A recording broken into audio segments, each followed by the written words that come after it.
What's up, foodies and adventure seekers? I'm Viveca Chow, your go-to lifestyle expert for uncovering the coolest spots in the Big Apple. Here's your next date night idea in New York City. I've never seen anything like it. It's basically an emotional workout. From hidden gems to wild surprises, I'm all about soaking in every vibe and every bite. Whether it's finding creative things to do, inhaling in epic dishes, or getting those Insta-worthy food pics. Guilty. My goal as a storyteller is to celebrate the journeys of the incredible people who make it happen. So today, we are diving headfirst into the exciting world of Korean fine dining in New York City.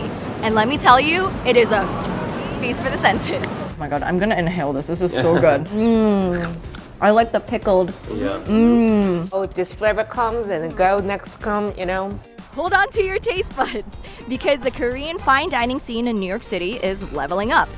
A fresh wave of Korean American chefs are dropping their own unique style into the traditionally white-dominated culinary landscape. And you're not even ready, because their creations are out of this world.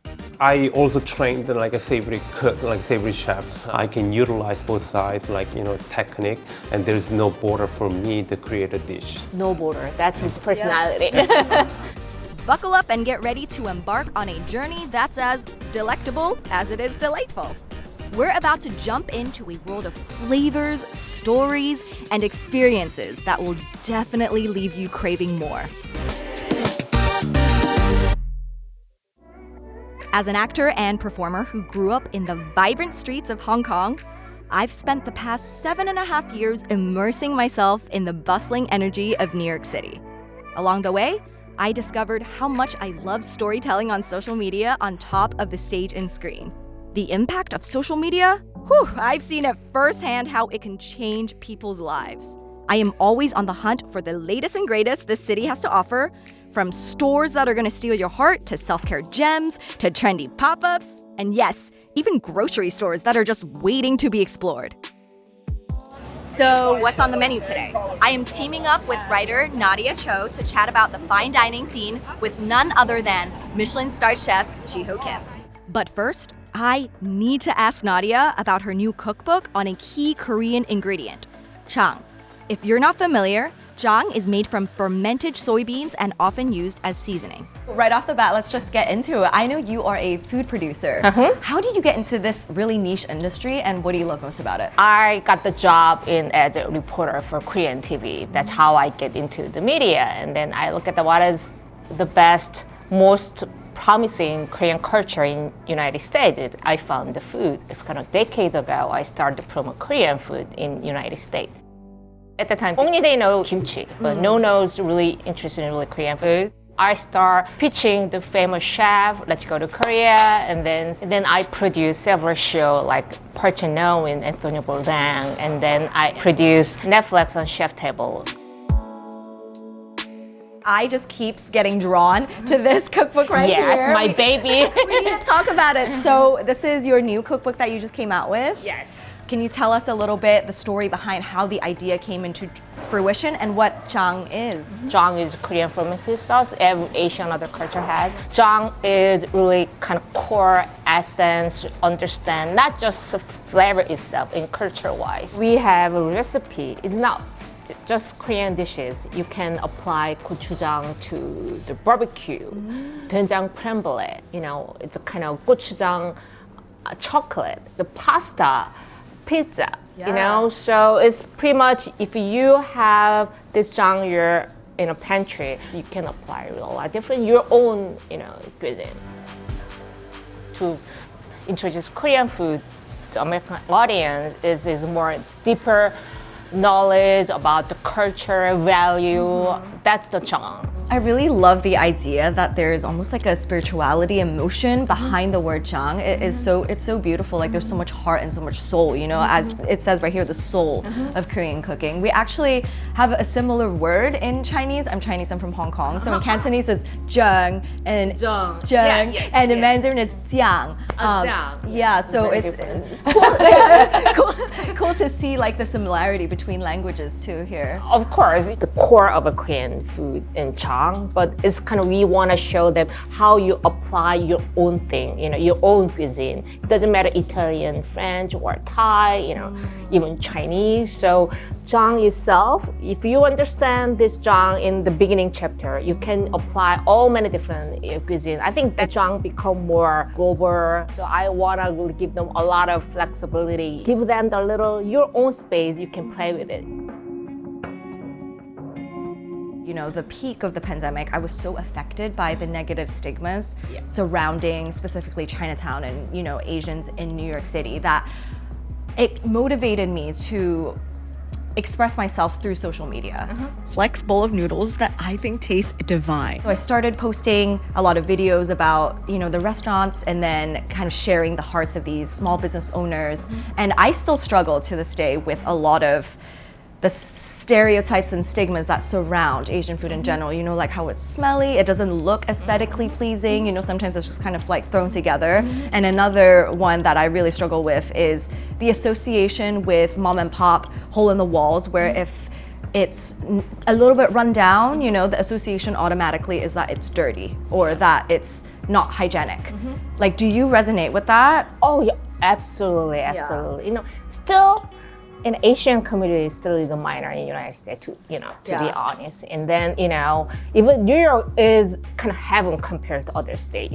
They kind of much more open to Asian community and culture. A lot of Asian population and the flavor-wise, but still they're out of New York, out of LA, still never, don't know what's going on, in the Asia or Asian foods. I think that's why I love, it's not just Korean, it's Asian. I love have kind of pursue the kind of finding the flavor and culture, even though we are minor. I think always I talk to the Korean American, you need to know your identity, originality, and I cannot force them to proud of it, but if you really know your identity or your culture, you're gonna love it, you're gonna proud of it. Most the Westerner who knows Korean food, I have a friend in high school or college, have Korean friend, and then he gave me a chance to really, that's why I love Korean food. I want to work with a lot of kind of the kids, give them the chance to know Korean food and like Korean embrace culture. their culture. Yeah. This reminds me of this video that I recently saw, and it was like, what do you pack to school? And do you know what I'm talking about? Yeah! What's in my lunchbox? Of foil and seaweed, so I can make this Korean food called kimbap. Kimbap, yes. Yeah, it was so. I love that, Emily. So wholesome, and yeah. I'm just like, yes, that is your culture. Be proud of it. This is your identity. Like, but you know what? 10 years ago, at the time only they know California roll with Japanese, nori, but they kind of discussing the black seaweed. Course, so that's why they make the California roll, instead of the black, color. So I don't want to bring this kimbap to lunchbox. Kids friends really make fun of me, But right now I'm making kimbap and for lunchbox. I'm so happy, How in the recent years there's been such a huge increase in global popularity of South Korean pop culture in the United States. Is there a Korean phrase for that? K-wave? Yeah, we call it Hallyu. Do you think that has affected the Korean food scene in New York City? Of course. And how would you say it has affected it? Culture is not consumed as just one independent factor. All the really interact each other. Of course, BTS eat fried chicken on their YouTube, and people go crazy. Go to the Korean fried chicken, Korean barbecue, of course. And then look at the Parasite movie. They eat jjajangmyeon with Kobe beef, and then it become everyone. What is jjajangmyeon? Even though jjajangmyeon, I'm not sure. I don't know. It's Chinese or Korean, but so of course on all different component really support each other, become the really big wave to the American audience. And speaking of open-mindedness, you have introduced us to this amazing restaurant today. We're at Joomak Banjum. Joomak Banjum, yes. Banjum, yes. In Koreatown. Yes. And it is a mixture between Korean and Chinese food with executed with some French techniques. Correct. Why did you choose this restaurant? What drew you towards it? First of all, great chef. And then I think this Joomak Banjang was a kind of game changer in 32nd Street because, even though a decade ago, there's no, only 32nd Street kind of all first immigrant generation run the Korean restaurant, more targeting just Korean tourists or, Korean immigrant. So when he opened this restaurant, I believe is really, really risky because this area is not considered as kind of really going to go to fine dining, area.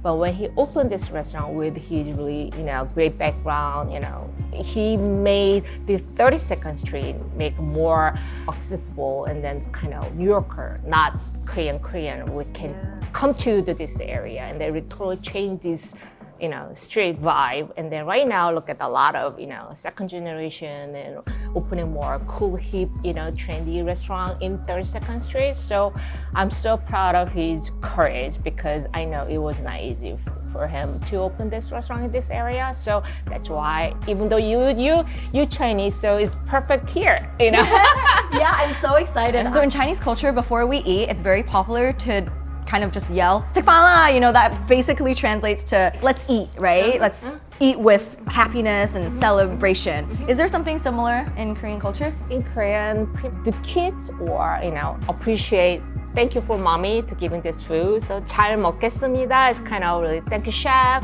thank you mommy who cooked for us. 잘 먹겠습니다. Yeah, I love that. Food is a story. Yes. Food is love. Love. Food is love. Yes. Man, I think talking about food is my love language. Let's step into the world of Chef Jiho Kim, a pioneering force in the realm of Korean American fine dining. His culinary prowess knows no bounds, and his Michelin-starred restaurant, Joomak Banjang, nestled in the heart of K-Town Manhattan, speaks volumes about his boundary-pushing take on Korean cuisine. Food has to be the detail. Detail doesn't mean only like a presentation. So detail means like cooking, precise cooking. So from the guests, open the door, sit down, open the menu, and then get the food, and then leave. Like we need to see all the spectrum as all details there. Nadia, do you want to dig in? My mouth is watering as I'm looking at your food. Wow, look at that. I think it's really your, I think that's your signature dishes because it shows your background.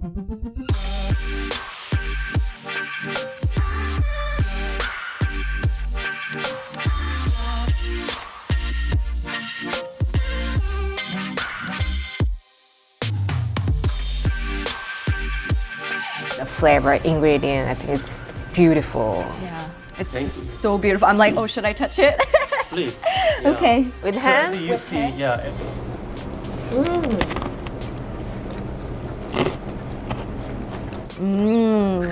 I like the pickled. Yeah.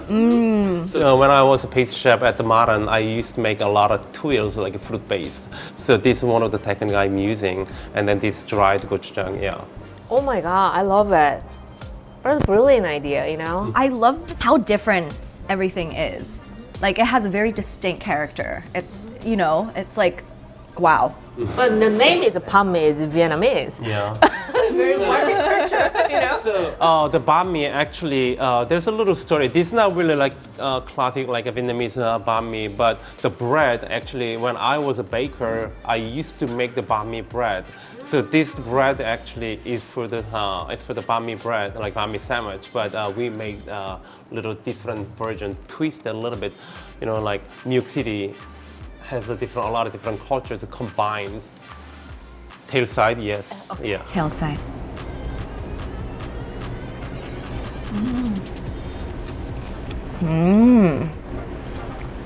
And then there's also a little bit of custard inside, in the eclair as well. Oh my God, I'm gonna inhale this. This is so good. Your background in pastry chefs, really, what is big difference from other chefs? I also trained like a savory cook, like savory chefs, long time ago, and then I transferred to pastry, and then since then, my career was a pastry chef. So now I have both sides, so I can utilize both sides, technique, and there's no border for me to create a dish.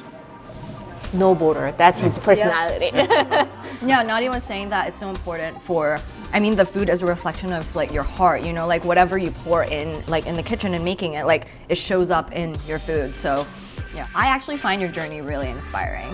So, I know that everything is self-learned. Am I correct? Correct. Okay, so I know you also started out in a restaurant in Boston to pay the bills, and you had no aspirations to be a chef at the time. Correct. So what was the aha moment? You know, when did you know you're like, oh, I want to be a chef. I want to have my own. What happened to you? What happened to me? When did you gain the superpowers? So actually, like I wasn't really like inspired any like being like a chef when I was in Boston, but I started working in the restaurant, like but that time I needed a little bit more extra money. So any place they pay me more, then I changed I changed the job like to the new places. But every time when I go to like a little bit higher, the standard or the like a scale restaurant, then they require more. So the first time myself dined at the Daniel restaurant, that was a 2006. Wow. Like 2006, I believe that time Daniel Blue was like 3 Michelin restaurant, and then I went that restaurant by myself, and then I had a dinner like myself, and then that's the time I see that this is the fine dining. I'm from Korea, so we're not really familiar with the fine dining, but the first time my fine dining experience made me like a big change, and then since then like you know what? Yes, this is what I want to do. So like, I see all the detail in the restaurant, and then this is I want to be the part of the team, like this kind of like a show. Yeah. Wow. This tastes like a cozy blanket wrapped around me on a very cold day. Like it has that level of comfort. You know what I mean?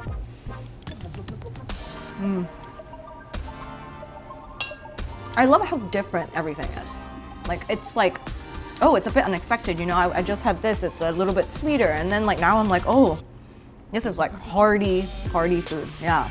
The sauce is very interesting. Yeah, it's curry. Yeah. It's curry. Yeah. The noodle is made with the sourdough, like bread. So actually, that's another like pastry background. So I used to make the sourdough bread for the bread service, but I make into the noodle and serving with the comté with the black bean sauce with a little scallop. You use a typical black sauce, really, or you change? Yeah, so we incorporated chunjang, which is like black bean sauce, incorporated with comté cheese and a little bit of butter, like a brown butter, and a little bit of egg yolks to like give it a little umami as well. And then these two dish, which is also we call brioche mandu. So brioche is a well-known French bread, which is like very egg-based bread. We make into the dumpling wrapper and then filled with the lobster, serving with the lobster with a little bit curry. And then the middle here to do this is first you have a 20 days dry aged duck breast with a sunchok cheesecake, with a little bit of duck stew, whipped duck fat. There's a little bit of whipped duck fat, the white dollop, that's whipped duck fat. So we render duck fat and then we make into the chantilly cream.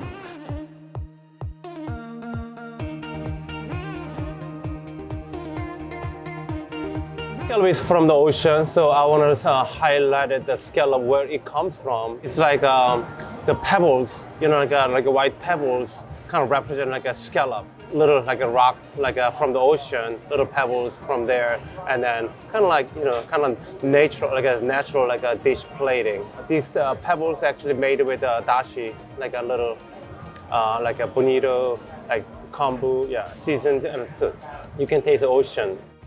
Chef, like, what does Korean American food mean to you? American cuisine is like I would say like a renaissance. The food is coming to this country and then regenerate, and then it's going back to like a own authentic cuisine. So like Korea, we never had like a fine dining cold style meal. Korean, like a good dinner, we call like a hansang, which means like food is all come together. We just like array the whole like entire table, and then we eat it.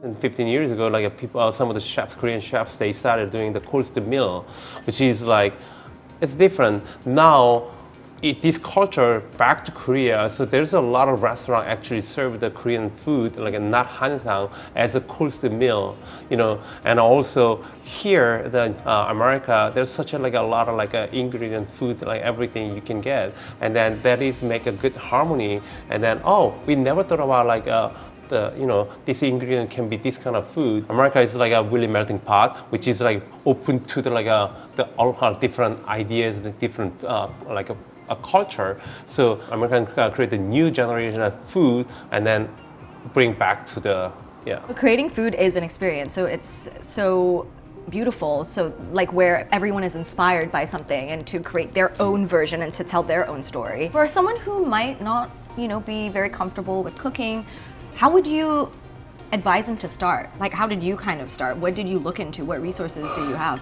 To pick the right kind of connection yourself and that cooking. So am I excited cooking for someone or even the cooking myself? You need to be excited first. If you're not excited about cooking, then even you are serving for yourself, but then means you're not gonna enjoy the cooking. Energy to get excited every day, and then you can be at the kitchen, and then you will work with your energy. Motivation, to being I want to eat this, so I'm gonna learn how to make this. So it's more of a, from beginning to end, and you get excited about it, and you would want to eat it. I love that. Genuine, if a chef love the ingredient, and then you can be creative, otherwise they're all fake, Although Joomak Banjum is taking a breather at the moment, don't worry. Chef Kim is on a mission to bring his culinary masterpiece back to life later this year. And trust me, the comeback is going to be worth waiting for. Possibly, if there's something goes well, then I wish I can open more restaurants. And then also, I want to be the kind of inspiration for my next generation chefs. I want to share all my experience, what I learned, what I failed, what I success, the food and service and everything. I want to share my team, the people who I grow, and then I want to see them at their growth.